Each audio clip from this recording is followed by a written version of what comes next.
All right, guys, I'm going to make a wild guess and say that about a month ago, this kit was listed somewhere on the internet. 2 of my subscribers apparently saw it. I don't know who, because no note, no receipt or anything came with either of these 2 packages. They ordered it, had it sent to the LockLab's box. They arrived about a day apart. They actually look identical. They have the same little sticker on the end of their same, I'm guessing that's a stock number. They're both the QS100. I did do a Google Translate.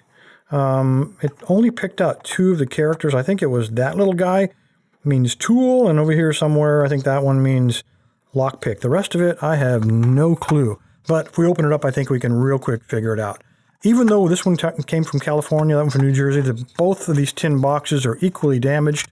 But when you open them up, you start to see some differences. Now, I don't know, maybe this one was put together on like a Friday afternoon.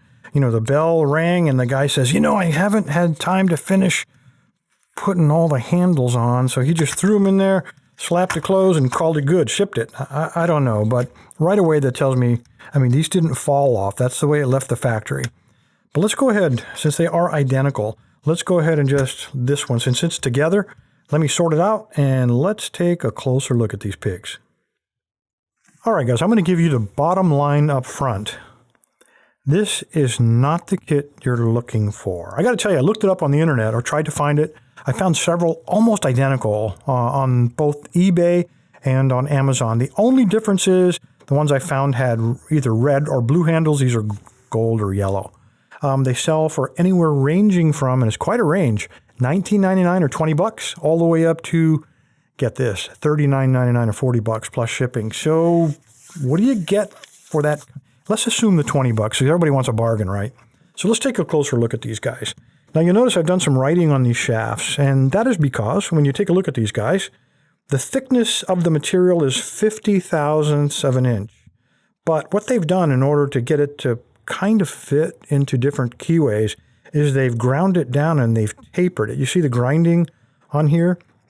And what I've done is taken a caliper and measure it. So the tip of it out here on the end measures 32 thousandths of an inch, and then right about the midpoint measures 45 thousandths of an inch.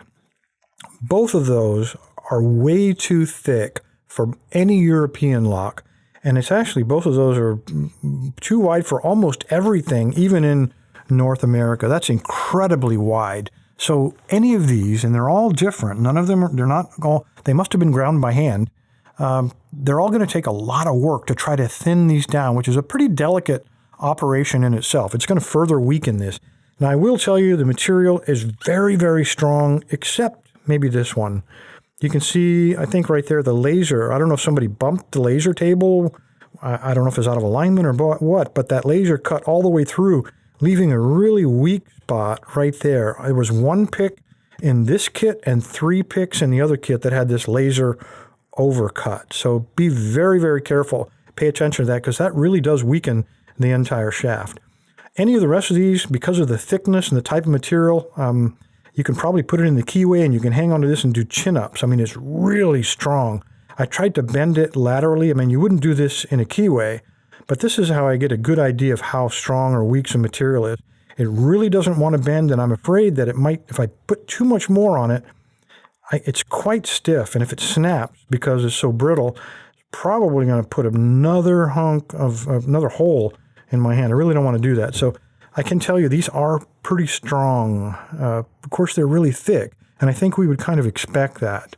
We get a total of 11 picks, 10 pin tumbler picks, and we get 1 rake, which we'll take a look at in a minute. But on the picks themselves, we get 5 of them with this really thin, very thin shaft. I call this the Euro profile. I really like the profile. I just don't like the thickness. Now, the tip of this is 26 thousandths.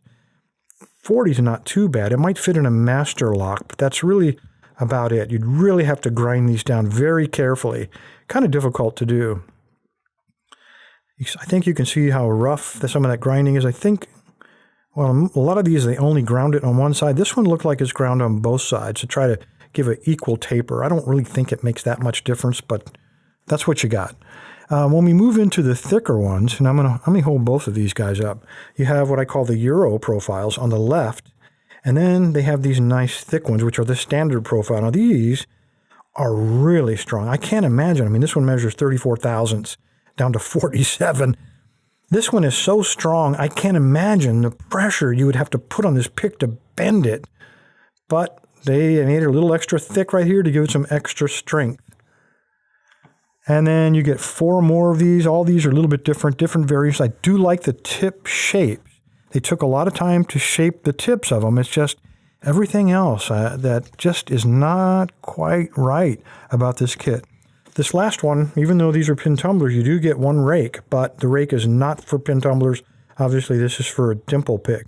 This one measures 29, which is not bad for a dimple rake, but the width, it's too wide to go into any of the dimple locks that I have here. What I usually do is I take these are really hard to make, by the way, if you're trying to make your own. I usually will buy one and then I'll grind it down.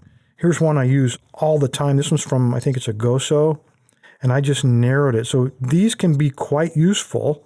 I really like them and I really can't make them, but I got to tell you, it's not worth spending 20 bucks just to get that one pick. Really not worth it. You get a single tensioner. It is one of the typical Z wrenches. It didn't actually come like this. I took it and I dipped it into some copper sulfate. I'm just trying to find out, the quality of the metal. I held it in for 1 minute, popped it up, and I was amazed at how much of the copper sulfate accumulated on this guy. So very high carbon. I mean, it's really strong, and I don't think it really matters what kind of metal it is. It is very strong, but just so you know, they're not stainless steel. Now, I know there are stainless steels that will accumulate this copper wash, but not that much in 1 minute. No way. So probably not the highest quality steel. Anyway, guys, there you go. I'm going to have to leave this in the junk category. I really can't recommend. I'm not going to put any of the links that I found in the description. I really don't want you to buy this. Now, I realize everybody wants to save a few bucks, but I am from the school that cutting corners on your tools is not the smart way to save money. I really don't want you to do that. There are too many high-quality tool sets out there, pick tool sets, for in the $30 to $35 range to waste your money on something like this. By the time you grind it down, it's going to weaken it. They're going to bend easy. You're going to break them, and you're going to have to buy a new kit anyway. Yet, you're going to have a chance to win this as well, and an empty case, and another complete backup set of these guys. You have to put the handles on yourself. I know even that will not make you happy. So I'm going to throw in a LockLab pinning tray, and because this is all about picking, by the time you go through and break all of these picks, which really won't take very long, I'm going to throw in a brand new Sparrows Tuxedo kit in 25 thousandths. This one will fit in most North American locks. Anyway, guys, appreciate your time. Stay safe, stay legal, stay away from those things. Thanks, guys. All you need to do is navigate to LockLab.com, the tribal website, and scroll down in the middle of the page. You'll see all the giveaway buttons, Monday, Wednesday, and Friday. But the one you're looking for is the Weekend Review giveaway, purple band. Just click on it. It'll take you to the registration page. Again, scroll to the bottom, put in a good email address, so if you win, I can get in touch with you, let you know.